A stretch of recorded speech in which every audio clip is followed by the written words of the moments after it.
ನಾಟಿ style mutton biryani ಹೇಗೆ ಮಾಡೋದು ನೋಡೋಣ.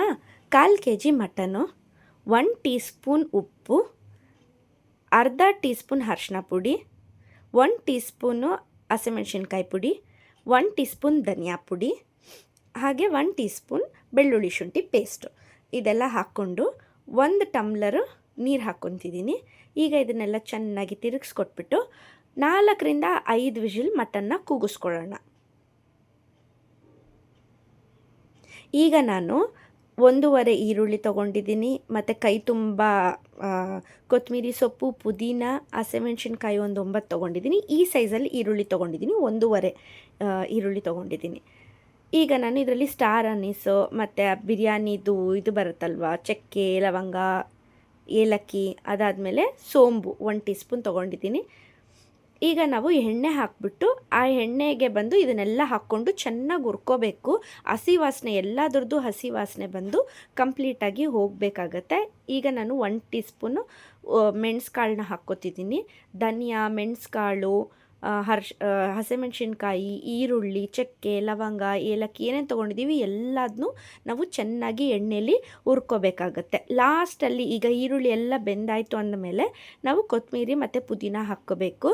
ನನ್ನ ಹತ್ರ ಪಾಲಕ್ ಇರಲಿಲ್ಲ. ಪಾಲಕ್ ಇತ್ತು ಅಂದರೆ ಪಾಲಕ್ ನಾನು ಬ್ಲ್ಯಾಂಚ್ ಮಾಡಿ ತೊಗೊಂಡ್ವಿ ಅಂದರೆ ಕಲರ್ ಇನ್ನೂ ತುಂಬ ಚೆನ್ನಾಗಿ ಬರುತ್ತೆ. ಈಗ ನಾವು ಇದನ್ನೆಲ್ಲ ಸ್ವಲ್ಪ ಹಾರಕ್ಕೆ ಬಿಟ್ಬಿಟ್ಟು ಅದಾದಮೇಲೆ ಇದನ್ನು ಚೆನ್ನಾಗಿ ನೈಸಾಗಿ ಪೇಸ್ಟ್ ಮಾಡ್ಕೊಬೇಕು. ಎಷ್ಟು ನಾವು ನೈಸಾಗಿ ಪೇಸ್ಟ್ ಮಾಡ್ಕೊತೀವಿ ಅಷ್ಟು ಚೆನ್ನಾಗಿ ಬಿರಿಯಾನಿಯಲ್ಲಿ ಅದು ಫ್ಲೇವರ್ ಆ್ಯಡ್ ಆಗುತ್ತೆ. ಈಗ ನಾನು 3 ಟೇಬಲ್ ಸ್ಪೂನ್ ಎಣ್ಣೆ ಹಾಕ್ಕೊತಿದ್ದೀನಿ. ನಾನಿವತ್ತು ರೋಬೋ ಕುಕ್ಕರಲ್ಲೇ ಯೂಸ್ ಮಾಡ್ತಾಯಿದ್ದೀನಿ. ನೀವು ನಾರ್ಮಲ್ ಕುಕ್ಕರಲ್ಲಿ ಕೂಡ ಮಾಡ್ಕೊಬೋದು. ಇದು ಬಂದು ಬಿರಿಯಾನಿ ಎಲೆ, ರಂಬೆ ಎಲೆ ಅಂತ ಕೂಡ ಅಂತಾರೆ. ಇದು ಬಿರಿಯಾನಿಗೆ ಅಥವಾ ಪಲಾವ್ಗೆ ಏನಕ್ಕೆ ಆ್ಯಡ್ ಮಾಡಿದ್ರು ವಾಸನೆ ಬಂದು ತುಂಬ ಚೆನ್ನಾಗಿರುತ್ತೆ. ಈಗ ನಾನು ಅರ್ಧ ಈರುಳ್ಳಿನ ಸ್ಲೈಸ್ ಮಾಡ್ಕೊಂಡಿರೋದು ಹಾಕ್ಕೊಂಡಿದ್ದೀನಿ. ಈರುಳ್ಳಿನ ಚೆನ್ನಾಗಿ ಫ್ರೈ ಮಾಡ್ಕೊಬೇಕು. ಫ್ರೈ ಮಾಡ್ಕೊಂಡ್ಮೇಲೆ ನಾವು ಹೀಟ್ ಮಾಡಿರ್ತೀವಿ ಅಂದರೆ ಬೇಯಿಸ್ಕೊಂಡಿರ್ತೀವಲ್ವ ಮಟನ್ನ, ಆ ಮಟನ್ನ ಆ್ಯಡ್ ಮಾಡ್ಕೋಬೇಕಾಗತ್ತೆ. ಈರುಳ್ಳಿ ನಾರ್ಮಲಾಗಿ ಗೋಲ್ಡನ್ ಬ್ರೌನ್ ಆಗಿಲ್ಲ ಅಂದರೂ ಪರವಾಗಿಲ್ಲ, ಸ್ವಲ್ಪ ಹುರ್ಕೊಳ್ಳಿ, ಅಂದರೆ ಹಸಿ ವಾಸನೆ ಹೋಗಬೇಕು ಈರುಳ್ಳಿದು. ಅದಾದಮೇಲೆ ಒಂದು ಅರ್ಧ ಟೊಮೆಟೊ ಆ್ಯಡ್ ಮಾಡ್ಕೊಂಡಿದ್ದೀನಿ. ಈಗ ಟೊಮೆಟೊನ ಆ್ಯಡ್ ಮಾಡ್ಕೊಂಡ್ಮೇಲೆ ಅದನ್ನು ಚೆನ್ನಾಗಿ ತಿರುಗಿಸ್ಕೊಡಿ. ಈಗ ನಾವು ರುಬ್ಕೊಂಡಿರ್ತೀವಲ್ವ ಆ ಮಸಾಲೆನ ಇದಕ್ಕೆ ಆ್ಯಡ್ ಮಾಡ್ಕೊಬೇಕು. ಆ್ಯಡ್ ಮಾಡಿಕೊಂಡು ಚೆನ್ನಾಗಿ ತಿರುಗಿಸ್ಕೊಡಿ. ಒಂದು ಸ್ವಲ್ಪ ಹೊತ್ತು ಮಸಾಲೆ ಚೆನ್ನಾಗಿ ಮಟನಲ್ಲಿ ಕುಕ್ ಆಗಲಿ. ಅದಾದಮೇಲೆ ನಾನು ನೀರು ಆ್ಯಡ್ ಮಾಡ್ಕೊತಿದ್ದೀನಿ. ನಾನು ತೊಗೊಂಡಿರೋದು ಬಂದು 2.5 ಗ್ಲಾಸ್ ಅಕ್ಕಿ. ಸೊ 2.5 ಗ್ಲಾಸ್ ಅಕ್ಕಿಗೆ ಎಷ್ಟು ಬೇಕೋ ಅಷ್ಟು ನೀರು ತೊಗೊತಿದ್ದೀನಿ. ನಾನು ಈಗ ಇದರಲ್ಲಿ ಬಂದು ಅರ್ಧ ಗ್ಲಾಸ್ ನೀರು ಕಮ್ಮಿನೇ ಹಾಕ್ಕೊತಿದ್ದೀನಿ, ಯಾಕಂದರೆ ನಾನು ಜೀರಾ ರೈಸ್ ಹಾಕಿದ್ದೀನಿ. ಜೀರಾ ರೈಸಿಗೆ ಬಂದು ನಾವು 1 ಗ್ಲಾಸಿಗೆ 1.5 ಗ್ಲಾಸ್ ನೀರು ತೊಗೋಬೇಕಾಗತ್ತೆ. ಸೇಮ್ ನಾವು ಬಾಸ್ಮತಿಯಲ್ಲಿ ಹೇಗೆ ತೊಗೋತೀವೋ ಅದೇ ಥರ. ಅದರಿಂದ ನಾನು ಬೇರೆ ಅರ್ಧ ಗ್ಲಾಸ್ ನೀರು ಕಮ್ಮಿ ಹಾಕ್ಕೊಂಡಿದ್ದೀನಿ 2.5 ಗ್ಲಾಸಿಗೆ. ನೀವು ಮಾಡೋವಾಗ ನೀವು ಯಾವ ರೀತಿ ಅಕ್ಕಿನ ಅಳತೆ ಮಾಡ್ಕೊತೀರ ಅದ್ರ ಮೇಲೆ ನೀವು ನೀರನ್ನ ಹಾಕ್ಕೊಳ್ಳಿ. ನಾರ್ಮಲಾಗಿ ಬೇರೆ ಬುಲೆಟ್ ರೈಸಲ್ಲಿ ಮಾಡೋ ಹಾಗಿದ್ದರೆ ನೀವು 1 ಗ್ಲಾಸಿಗೆ 2 ಗ್ಲಾಸ್ ನೀರನ್ನ ಆ್ಯಡ್ ಮಾಡ್ಕೊಬೋದು. ಈಗ ಟೇಸ್ಟ್ ಮಾಡ್ಕೊಳ್ಳಿ, ನಿಮಗೆ ಅಂದರೆ ಖಾರ ಎಲ್ಲ ಕರೆಕ್ಟಾಗೇ ಇರುತ್ತೆ. ಇನ್ ಕೇಸ್ ಬೇಕು ಅಂದರೆ ನೀವು ಸಾಲ್ಟ್ನ ಆ್ಯಡ್ ಮಾಡ್ಕೊಬೋದು. ಇಲ್ಲ ಖಾರ ಕಮ್ಮಿ ಇದೆ ಅಂದ್ರೂ ನೀವು ಸ್ವಲ್ಪ ಮೆಣಸಿನ್ಕಾಯಿ ಪುಡಿನ ಆ್ಯಡ್ ಮಾಡ್ಕೊಬೋದು. ಈಗ ನಾನು ಅಕ್ಕಿ ಆ್ಯಡ್ ಮಾಡ್ಕೊತಿದ್ದೀನಿ.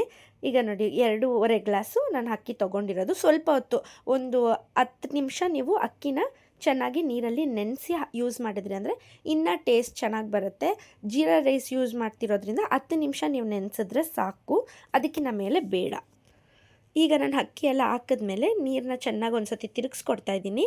ಈಗ ನಾನು ರೋಬೋ ಕುಕ್ಕರ್ನ ಆನ್ ಮಾಡ್ಕೊತೀನಿ. ಬಿರಿಯಾನಿ ಒಂದು 15 ಮಿನಿಟ್ಸಲ್ಲಿ ರೆಡಿ ಆಗುತ್ತೆ. ಈಗ ನೋಡಿ ಬಿರಿಯಾನಿ ರೆಡಿ ಆಗಿದೆ. ನಾನು ಇದಕ್ಕೆ ಏನು ಮಾಡ್ತೀನಿ ಅಂದರೆ ತಿರುಗಿಸ್ಕೊಡೋವಾಗ 2 ಸ್ಪೂನ್ ತುಪ್ಪ ಹಾಕ್ತಿದ್ದೀನಿ. ತುಪ್ಪ ಹಾಕ್ಕೊಂಡ್ರಿ ಅಂದರೆ ಏನಾಗುತ್ತೆ ಅಂದರೆ ಅನ್ನ ಬಂದು ಡ್ರೈ ಆಗಲ್ಲ. ಯಾಕಂದರೆ ನಾವು ಮಿಕ್ಸ್ ಮಾಡ್ಕೊಡ್ತೀವಿ, ಒಂದೊಂದು ಸತಿ ಹಂಗೆ ಓಪನಲ್ಲಿ ಬಿಡ್ತೀವಲ್ವ. ಸೊ ಆವಾಗ ಅನ್ನ ಬಂದು ಡ್ರೈ ಆಗಬಾರ್ದು ಅಂದರೆ ನೀವು ಲಾಸ್ಟಲ್ಲಿ 2 ಸ್ಪೂನ್ ತುಪ್ಪನ ಆ್ಯಡ್ ಮಾಡ್ಕೊಳ್ಳಿ. ಅದು ಕ್ವಾಂಟಿಟಿ ಮೇಲೆ, ನೀವು ಎಷ್ಟು ಕ್ವಾಂಟಿಟಿ ರೈಸ್ ಮಾಡಿದ್ದೀರಾ ಅದ್ರ ಮೇಲೆ ನೀವು ತುಪ್ಪನ ಆ್ಯಡ್ ಮಾಡ್ಕೊಬೇಕಾಗತ್ತೆ. ಆ್ಯಡ್ ಮಾಡಿಕೊಂಡು ಒಂದು ಸತಿ ಎಲ್ಲದನ್ನೂ ಚೆನ್ನಾಗಿ ತಿರುಗಿಸ್ಕೊಟ್ರೆ ನಿಮಗೆ ಬಿಸಿ ಬಿಸಿ ಆಗಿರೋಂಥ ನಾಟಿ style biryani, mutton biryani ready ಆಗುತ್ತೆ. ಇದೇ ಪ್ರೊಸೀಜರ್ನ ನೀವು ಚಿಕನ್ ಬಿರಿಯಾನಿಯಲ್ಲಿ ಕೂಡ ಮಾಡ್ಕೋಬೋದು, ಬಟ್ ಅದಕ್ಕೆ ಚಿಕನ್ನ ಬೇಯಿಸ್ಕೊಳ್ಳೋ ಅಗತ್ಯ ಇರೋದಿಲ್ಲ. ಮತ್ತೆ ಇನ್ನೊಂದು ಸ್ಪೆಷಲ್ ಅಡುಗೆಯೊಂದಿಗೆ ಸಿಗ್ತೀನಿ. ಬಾಯ್.